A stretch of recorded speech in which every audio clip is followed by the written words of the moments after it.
여러분, 어젯밤 평안히 주무셨나요? 잠은 이 삶의 질을 결정하는 중요한 요인입니다. 아인슈타인은 하루에 10시간을 잤으며 그의 왕성한 연구는 맑은 정신 때문이라고 알려지고 있습니다. 그러나 현대인들은 이 불면증으로 고생하는 사람들이 참 많죠. 이 미국인의 경우 약 35%가 충분한 잠을 이루지 못하고 있다고 대답했으며 한국 또한 이 불면증 환자의 수가 점점 증가하고 있습니다. 실제로 한국인들은 하루 평균 수면 시간이 7시간 41분으로 프랑스와 미국보다 무려 1시간이나 적으며 이 OECD 국가 중에서도 가장 적게 자는 나라 중 하나입니다. 이처럼 잠을 충분히 이루지 못하는 여러 원인이 있는데 카페인, 스트레스, 불안, 이 스마트폰에 오랜 시간 노출되면서 우리의 수면의 질은 점점 낮아지고 있습니다. 성경에서는 이 잠을 하나님의 은혜의 관점으로 바라보는데요. 시편 127편 2절 후반절입니다. 그러므로 여호와께서 그의 사랑하시는 자에게는 잠을 주시는도다. 하나님께서는 이 자신의 자녀들에게 잠을 주신다는 구절, 즉 이 걱정과 염려 없이 화평하여 잠을 이루는 상태를 말씀합니다.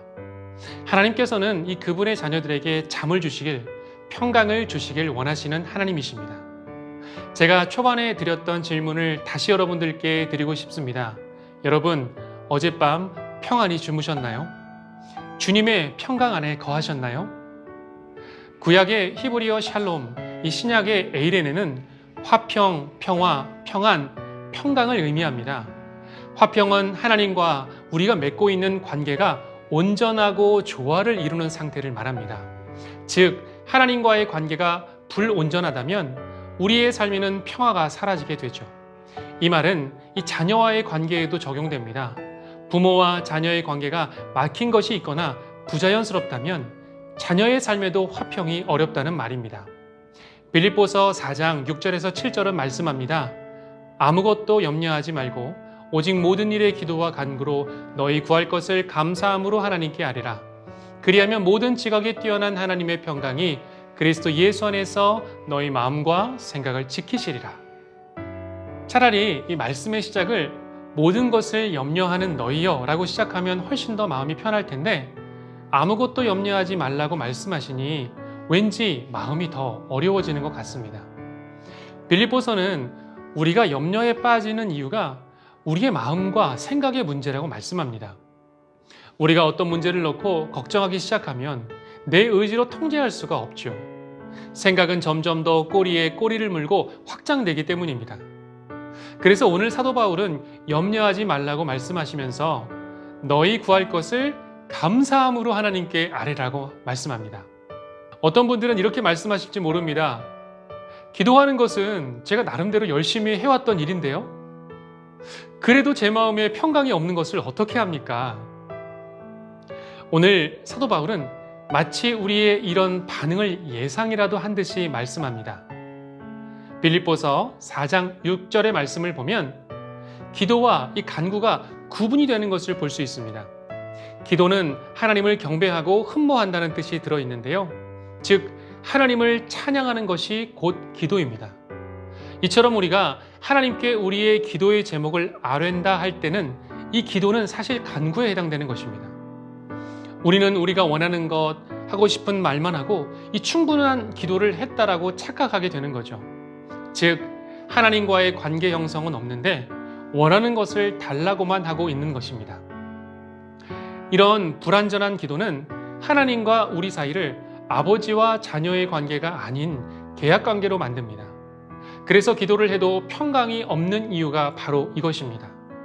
반쪽짜리 기도이기 때문입니다. 사실 하나님께서는 우리가 구할 것을 이미 알고 계십니다. 그렇기에 우리는 더욱 주님의 이름을 찬양하며 높이며 감사하는 기도에 힘써야 합니다. 또한 이 사도 바울은 화평으로 나아가는 중요한 발걸음 중 감사함을 말씀하는데요. 우리가 화평의 균형이 깨질 때 가장 놓치기 쉬운 것 중에 하나가 바로 감사입니다. 내 삶과 우리 자녀의 삶의 평화가 사라졌을 때 가장 쉬운 체크 방법이 감사를 고백하고 있느냐 없느냐 하는 것입니다. 만약 부모인 우리가 이 자녀의 문제에 관해 평강이 없다면 자녀를 향한 감사가 있는지를 살펴보시길 바랍니다. 하나님을 향한 감사, 가정의 감사, 자녀에 대한 감사가 있을 때 비로소 우리는 평화로 한 걸음 더 나아갈 수 있습니다. 이제 감사를 지나면 하나님께서 우리에게 허락하신 약속이 주어지는데요.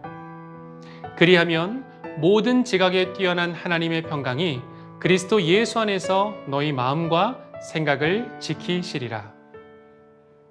하나님께서는 하나님께 아뢰면 염려하는 상황이 사라질 것이라고 말씀하시지 않았다는 것을 우리가 유의해야 합니다. 모든 문제가 해결되고 평강이 임할 것이라고 말씀하시지 않았습니다.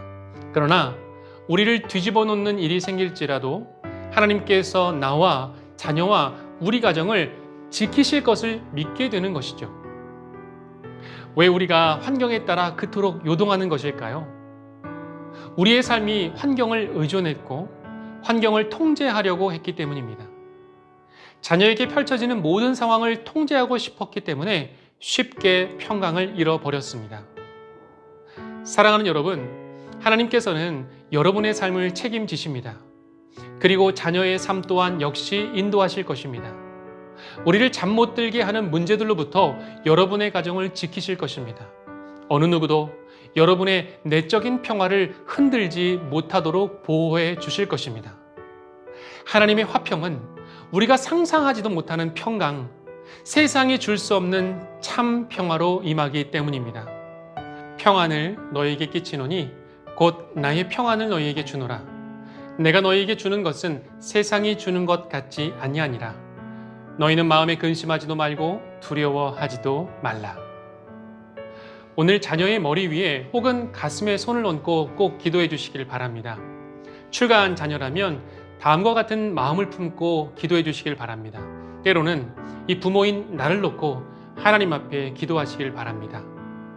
우리 마음이 잔잔하고 안정감을 가질 수 있도록, 우리의 생각이 환경에 따라 흔들리지 않고 말씀에 따라 분별할 수 있도록, 우리의 감정이 쉽게 변하지 않고 화평의 마음을 품을 수 있도록, 하나님의 보호하심과 인도하심을 평생 동안 신뢰할 수 있는 샬롬의 인생이 될 수 있도록 함께 기도해 주시길 바랍니다. 이런 화평의 열매가 여러분의 자녀와 가정에 맺히기를 우리 주님의 이름으로 간절히 축원드립니다. 아멘. 함께 기도하겠습니다. 먼저 말씀을 봉독해 드립니다. 그러나 온유한 자들은 땅을 차지하며 풍성한 화평으로 즐거워하리로다. 온전한 사람을 살피고 정직한 자를 볼지어다. 모든 화평한 자의 미래는 평안이로다. 아멘. 하나님, 사랑하는 자녀에게 풍성한 화평의 열매를 허락해 주옵소서. 세상이 줄 수 없는 평화를 주시는 주님으로 인해 마음과 몸이 균형 있는 자녀가 되게 하옵소서. 예수님, 사랑하는 자녀가 예수님을 닮은 온유한 자가 되어 주님이 허락하신 지경이 넓어지게 하소서. 가는 곳마다 화평의 도구가 되도록 인도하소서. 성령님, 자녀의 장래와 미래의 모든 것을 주께서 책임지시고 인도하심을 신뢰하여 세상의 소리에 귀를 기울이기보다 주님의 음성의 평안을 누리게 하소서. 평화의 왕이 되신 예수님의 이름으로 기도합니다. 아멘.